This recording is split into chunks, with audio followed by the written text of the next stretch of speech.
baba i Granit Plavës, njërit nga të akuzuarit për vrasjen e Liridona Ademajt, ende nuk mund ta besojë veprën që ka kryer djali i tij.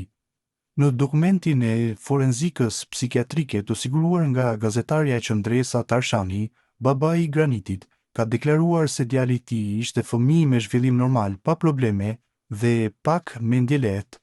Graniti është djali im, ka qenë fëmijë me zhvillim normal, nuk ka bo probleme, o kon pak mendje lehtë, e ka pas një aksident me motor në Skënderaj edhe tani e kanë bo operacion në Mitrovic.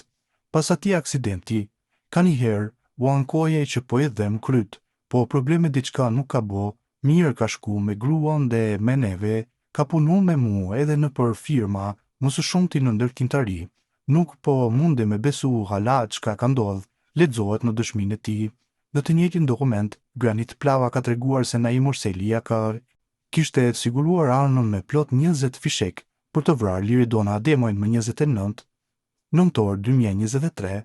Ai ka shtuar gjithashtu se natën kritike Naimi hapi xhamin e veturës, ndërsa Graniti qelloi më pas iku nga vendi i ngjarjes. Në dëshminë e tij të dorëzuar para hetuesve, Granit Plava konfirmoi se ishte i angazhuar për të vrarë Liridona Ademajt. Sipas tij, me porosi të bashkëshortit të saj Naim Urselit, Plava tha se atij ishte ofruar një shumë prej 30.000 eurosh për krimin.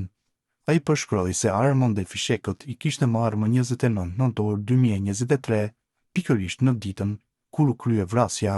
Sipas tij, kur arritën në vendin e ngjarjes, Naimi tha gjuj dhe ai qelloi nga dritarja gjysmë hapur e pasazherit. Plava tha se pasi goditi, doli me njëherë nga vetura dhe u largua.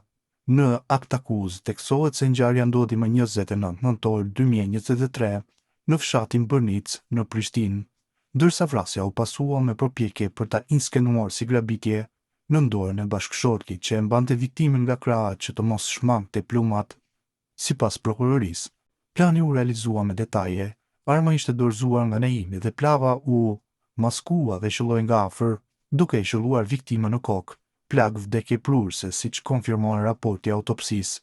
Raste si ky, kur vrasësi në dorë të tretë përfitohet me para dhe pastaj tenton ta fshehë krimin si grabitje, shkaktojnë reagime të forta në publik.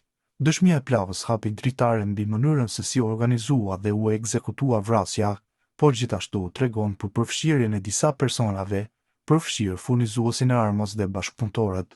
Gjykimi ndaj të akuzuarve, Naim Urselit, Plavës dhe bashkëpunëtorëve po vazhdon.